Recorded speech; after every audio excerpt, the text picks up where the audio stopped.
Bangladesh premier league BPL নিয়ে জলঘোলা কম হয় নাই।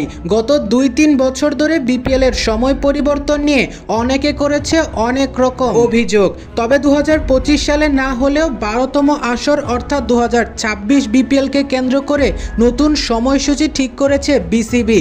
কিন্তু এমন সময়সূচিতে বাধা হয়ে দাঁড়াতে চলেছে বিসিসিআই। বিসিসিআই প্রেসিডেন্ট জয় শাহ শুধু বিসিসিআই এর আন্ডারেই নেই, তিনি এখন আইসিসির চেয়ারম্যানও বটে।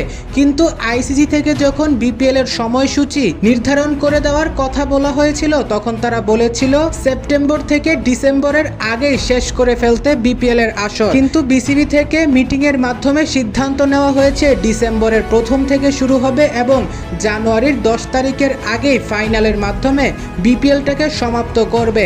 এমন সিদ্ধান্তের পর বিসিসিআই এর প্রেসিডেন্ট জয় সাহা অভিযোগ করেছেন, যেখান থেকে আইসিসি নির্ধারণ করে দিয়েছে বিপিএল এর সময়সূচি অর্থাৎ ডিসেম্বরের আগে শেষ করার কথা, সেখানে কেন বিসিবি আবার ডিসেম্বর থেকে বিপিএল আয়োজনের পরিকল্পনা করছে। বিসিবিকে ধরতে গেলে এক প্রকার হুমকি দিয়েছে জয় শাহ। তিনি বলেছেন, এবার যদি তারা কোনো সমস্যায় পড়ে ডিসেম্বরে আয়োজন করার পর এরপর আইসিসির কাছে বললে কিংবা আইসিসিকে জানালে আইসিসি কোনো সাহায্য করবে না তাদের, কেননা তাদেরকে তো ডেট ফিক্সড করে দেওয়া হয়েছে।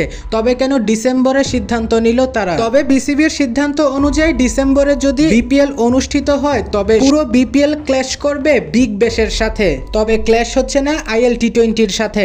বিসিবি ইচ্ছে করে ডিসেম্বর থেকে জানুয়ারির মধ্যে ফেলেছে, কেননা ১২তম আসর তো ২০২৬ বিপিএল। ২০২৬-এর কিছু একটা অংশ না পেলে তো আর বিপিএল মানানসই হয় না। এজন্যই তো ডিসেম্বরের প্রথম থেকে জানুয়ারির ১০ তারিখের মধ্যে বিপিএল শেষ করার চিন্তা করেছে, যেন ২০২৬-এর ছোঁয়াটাও বিপিএল এ লাগে।